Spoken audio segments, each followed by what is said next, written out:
जय हरि सर्वोत्तम वायुजीवोत्तम गुरुमध्वान्तर्गत वेदव्यास जय श्री गोकर्ण पतगाळी जीवोत्तम मठ संस्थान जय श्रीमद्वैष्णव मत बोधितं सर्व यतिवरेण्यं गौडसारस्वत ब्राह्मणा सदा वन्दित श्रीगुरु पदपद्मम् जय श्री संस्थान मठाधीश नित्यपूजितं देव श्रीराम विठ्ठल परमपूज्य श्रीमद्विद्याधीश तीर्थ श्रीपादवडेर गुरुभ्यो नमो नमः। अथ श्रीमद्वाष्टकम्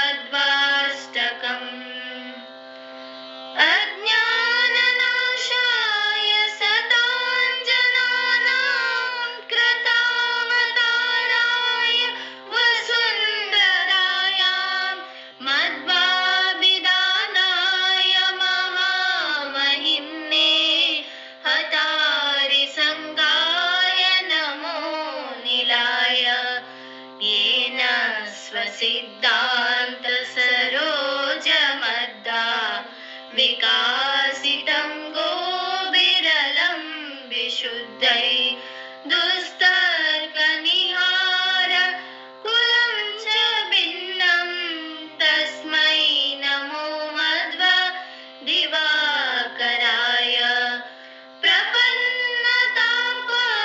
प्रशमैकहेतुं दूर्वाद्यवादी जनधूमकेतुं निरन्तरं निर्जितमीनकेतुं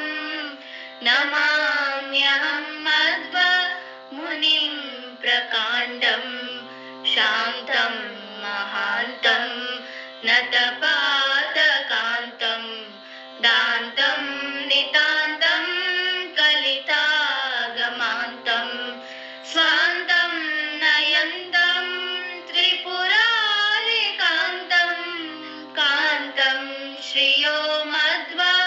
गुरुं नमामि पुन्नामनाम्ने मुरवैरिदाम्ने सम्पूर्णनाम्ने समदीतसाम्ने सङ्कीर्तिताद्योक्षदपुण्यनाम्ने नमोऽस्तु मध्वाय विमुक्तसीम्ने सन्मानसंसज्जन ताशरण्यं सन्मानसन्तोषितरामचन्द्रं सन्मानसंव्यक्त पदं प्रशान्तं नमाम्यहं मध्व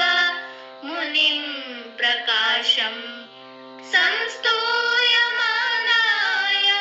सतां समूहैर्चन्द्रायमानाय चिदम्बुराशे दीपायमानाय हरिं ददृक्ष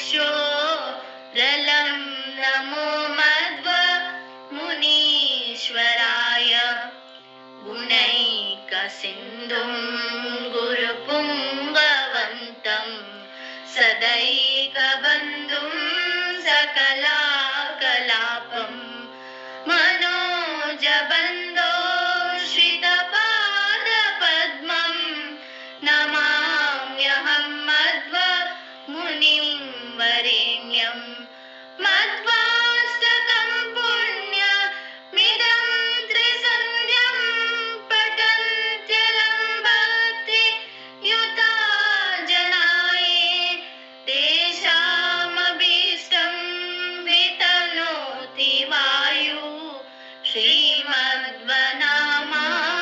गुरुपुङ्गवोऽयं परमपुरुष श्रीचरण सरोरुह मधुकर